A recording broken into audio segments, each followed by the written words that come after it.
ዕርገት እንኳን ለብርሃነ ዕርገቱ በሰላም አደረሳችሁ አደረሰን። አምላክ በልዕልታ እግዚአብሔር በመለኮት ድምፅ አረገ። መዝሙር 46። ዕርገት ምንድን ነው? ዕርገት የግዕዝ ቃል ሲሆን በአማርኛ ማረግ ከታች ወደ ላይ መውጣት ማለት ነው። የጌታችን ትንሣኤ በተከበረ በ40ኛው ቀን የሚውለው አብይ በዓል ዕርገት ይባላል። ኪዳነ ወልድ ክፍሌ 1948 ዓመተ ምህረት በጻፉት መጽሐፋቸው ሰዋስወ ግስ መዝገበ ቃላት እንዲህ ይላል። ዕርገት ከጌታችንና ከመድኃኒታችን ኢየሱስ ክርስቶስ 9 አበይት በዓላት አንዱ ነው። በዓለ ዕርገት ጌታችን አምላካችንና መድኃኒታችን ኢየሱስ ክርስቶስ ከሙታን ከተነሳ በኋላ ለ40 ቀናት በግልጽም በስውርም ለቅዱሳን ሐዋርያትና ለቅዱሳት አንስት መጽሐፈ ኪዳንን፣ ትርጓሜ መጻሕፍትን፣ ምስጢራትን፣ ሕግጋትንና ቀኖናትን ቤተ ክርስቲያንን ሲያስተምር ቆይቶ ወደ ቀደመ ዙፋኑ ወደ ሰማይ በክብር በምስጋና ማረጉን በደስታ የምንዘክርበት አብይ በዓል ነው። በዓለ ዕርገት በየዓመቱ በዓሉ የሚውልበት ዕለተ ሐሙስ ባይለቅም ቀኑን ግን የአጽዋማትና በዓላት መውጫ ቀመርን ተከትሎ ከፍና ዝቅ ሊል ይችላል። በዚህ መሠረት የዘንድሮ በዓለ ዕርገት ግንቦት 21 ቀን ይውላል። ከጌታችን የዕርገት በዓል ጀምሮ ከበዓለ ትንሣኤ 40ኛው ቀን ማለት ነው እስከ በዓለ ጴረቅላጦስ ዋዜማ 49ኛው ቀን ድረስ ያለው ወቅት ዘመነ ዕርገት ተብሎ ይጠራል። ጌታችን መድኃኒታችን ኢየሱስ ክርስቶስ ከተነሳ በኋላ ዕለቱን ወደ ሰማይ አላረገም። 40 ቀን ለሐዋርያት በሥጋ እየተገለጠና እየታያቸው ስለ እግዚአብሔርም መንግሥት እያስተማራቸው ቆየ። ከ40 ቀናት ምድር ቆይታ በኋላ ባደረገ ወቅትም በግልጽ ተገልጦ ስለ እግዚአብሔር መንግሥትና መጽሐፈ ኪዳንን አስተምሯቸዋል። ጉባኤ ዘርግቶ ያስተማራቸው ለ3 ጊዜ ብቻ ነው። ዮሐንስ 21 አንደኛ ሞትን ድል አድርጎ ሙስና መቃብርን አጥፍቶ መግነዝም ፍቱልኝ መቃብር ክፈቱልኝ ሳይል በተነሳበት በትንሣኤው ዕለት፣ ሁለተኛ ግብር በሚሰበሰብበት ዕለት በአግብኦተ ግብር፣ 3 በጥብርዳዮስ ባሕር ዳርቻዎች ናቸው። በዚሁ ዕለት ቅዱስ ጴጥሮስ ታላቁን ሹመት የመንግሥተ ሰማያትን መክፈቻ ቁልፍ ሰጥቶታል። ፍቅረ እግዚእ ቅዱስ ዮሐንስ ደግሞ ሞትን ሳይቀምስ እስከ ዕለተ ምጽአት እንደሚቆይ ተገልጿል። ጌታችን ኢየሱስ ክርስቶስ ማታ ማታ እየወጣ የሚያድርባት ሐሙስ ሌሊት በይሁዳ በኩል ለአይሁዳ ተላልፎ የተሰጠባት፣ ሐዋርያት ስለ ነገረ ምጽአት ጠይቀው የተረዱባት፣ ከሙታን ተለይቶ በተነሳ በ40ኛው ቀን ጌታችን ያረገባት ተራራ ደብረ ዘይት ነች። አረገ የሚለው የግዕዝ ግስ አረገ ወጣ በሚሉት የአማርኛ ቃላት የሚፈታ ሲሆን ዕርገት የሚለው ስምም ማረግን፣ መውጣትን፣ አወጣጥን ያመለክታል። ዕርገት ማለት መውጣት ወይም ከፍ ከፍ ማለት ነው።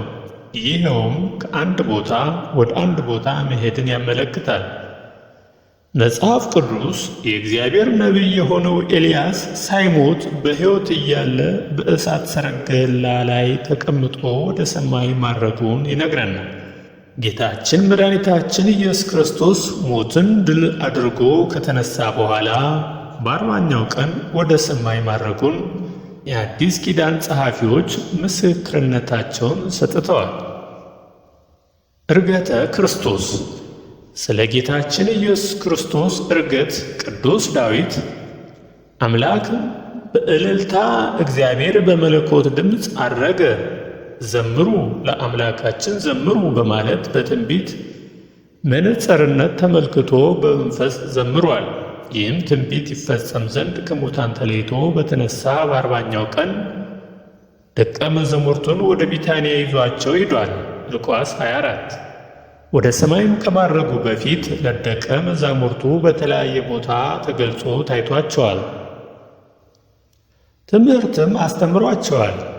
ኢየሱስ የመረጣቸውን ሐዋርያትን በመንፈስ ቅዱስ ካዘዛቸው በኋላ እስካረገበት ቀን ድረስ ያደረገውና ያስተምረው ዘንድ 40 ቀን እየታያቸው ስለ እግዚአብሔርም መንግሥት ነገር እየነገራቸው በብዙ ማስረጃ ከሕማማቱ በኋላ ሕያው ሆኖ ለእነርሱ ራሱን አሳያቸው። ሐዋርያ 1። በእነዚህ ቀናት ውስጥ ጌታችን ሥርዓትን አስተምሯቸዋል። ቤተ ክርስቲያንንም ይህንን ትምህርት ኪዳን ብላ ትጠራዋለች። ጌታችን መድኃኒታችን ኢየሱስ ክርስቶስ ከሙታን ተለይቶ ከተነሳ በኋላ ለሐዋርያት የነገራቸው መጽሐፈ ኪዳን ይባላል።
ጌታችን በእውነት እንዳረገ ይህም ሊታመን የማይችል እንዳልሆነ የቤተ ክርስቲያን ሊቅ ቅዱስ ዮሐንስ አፈወርቅ ያስረዳል። ሕማም የሚስማማው ግዙፍ ሥጋን ተዋህዶ ሳለ ከስቅለቱ አስቀድሞ በባህር ላይ ከሄደ ዛሬ ነፋስን ከፍሎ ሲያርግ ቢታይ ማንም አይጠረጥር፣ ሥጋው አልተለወጠምና።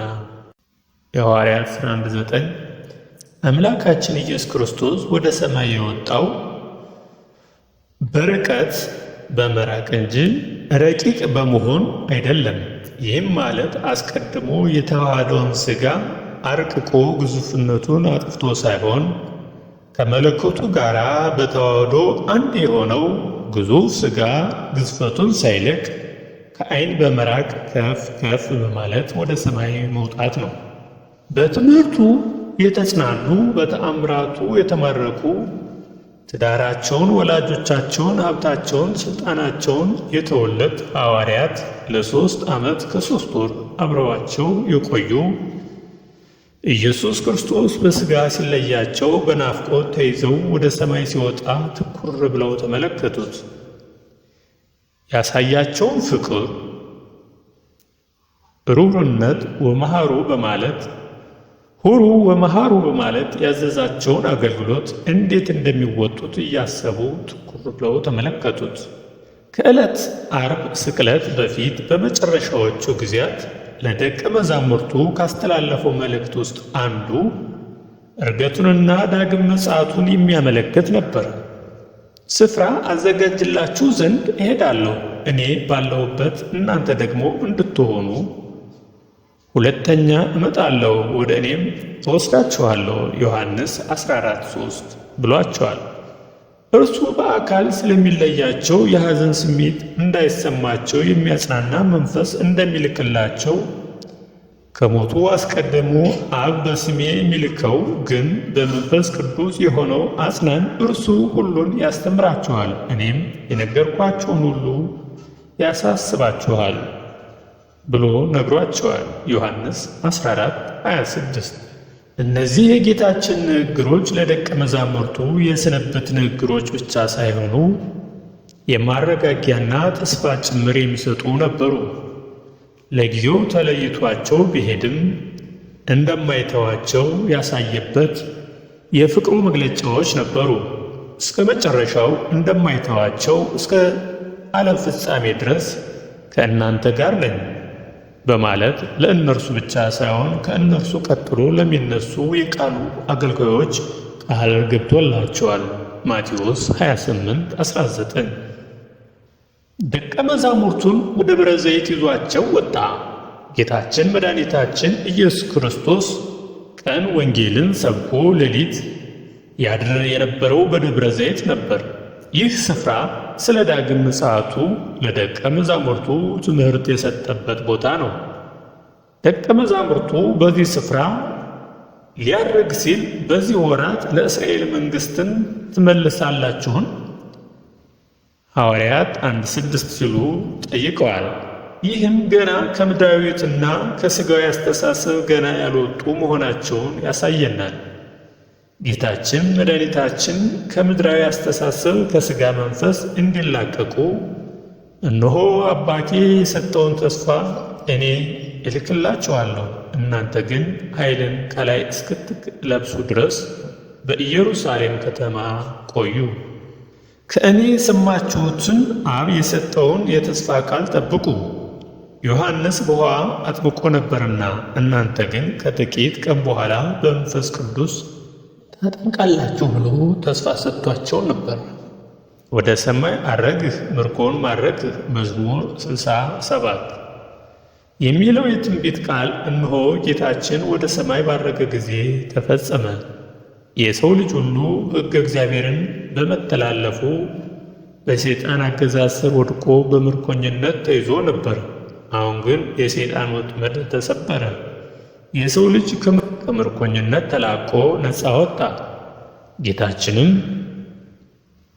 ሰይጣንን ድል አድርጎ ወደዚህ ዓለም የመጣበትን ዋና ዓላማ ፈጽሞ በክብር ወደ ሰማይ አረገ። ከሰማይ ከወረደው በቀር ወደ ሰማይ የወጣ ማንም የለም፣ እርሱም በሰማይ የሚኖር የሰው ልጅ ነው።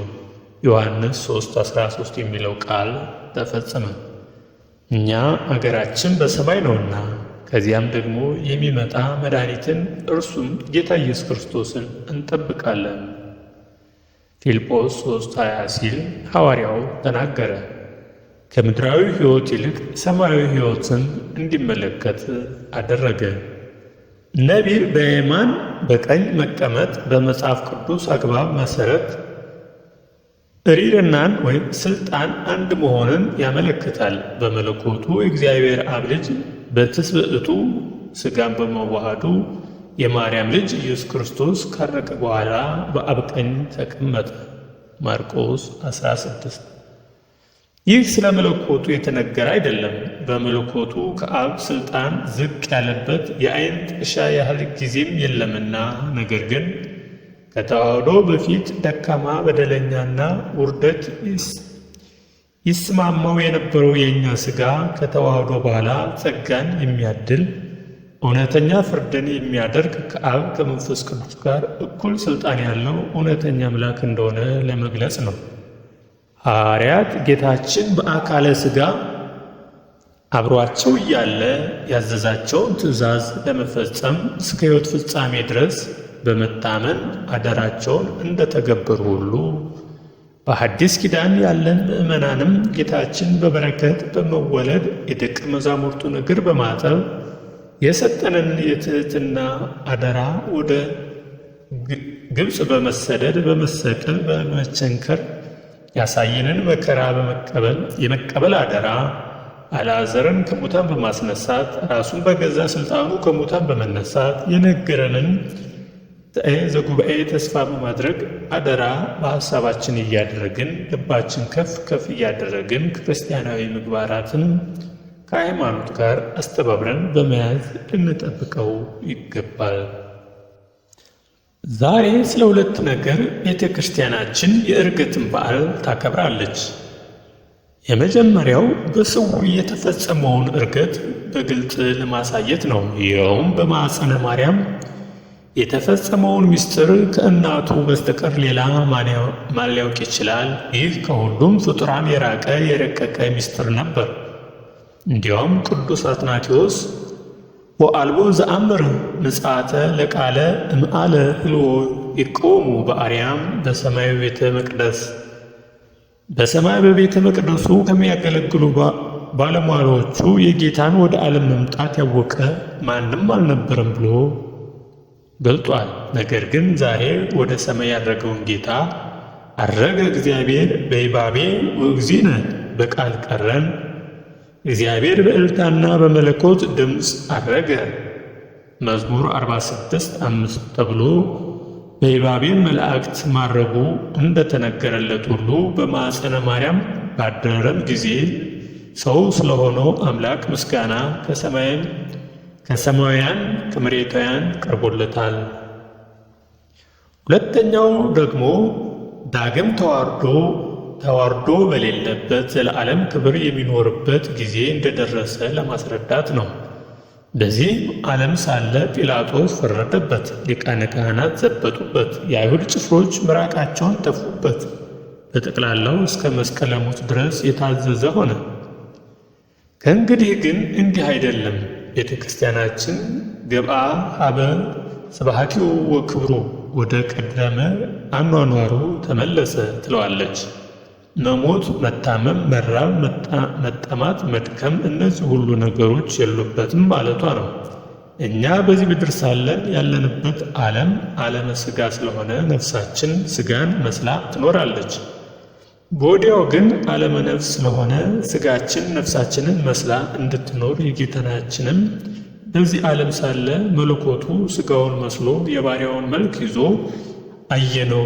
ወዲያው ግን ሥጋ የጌታውን መልክ ይዞ በፍጹም ባሕሪው ጌትነት እናየዋለን እንጂ ከእንግዲህ በትሕትና ወደ እኛ አይመለስም ስትል ነው። በእውነት ይህ ቀን የቤተ ክርስቲያናችን ታላቁ የተስፋ ቀን ነው። ምክንያቱም እኛም እሱ ወዳለበት እንደምንሄድ እናምናለን። ቅዱስ ጳውሎስ እምነታችንን አጽንተን ብንጠብቅ የክርስቶስ ተካፋዮች ነን፣ እንዳለ የእርሱን መንግሥት ለመውረስ ወደዚያ እሱ ወዳለበት እንሄዳለን። በዚያውም ላይ መዝገብህ ባለበት ልብህ በዚያ ይኖራል። ማቴዎስ 6:21 እንደተባለው የቤተ ክርስቲያን ከክርስቶስ በቀር ሌላ ምንም መዝገብ የላትም።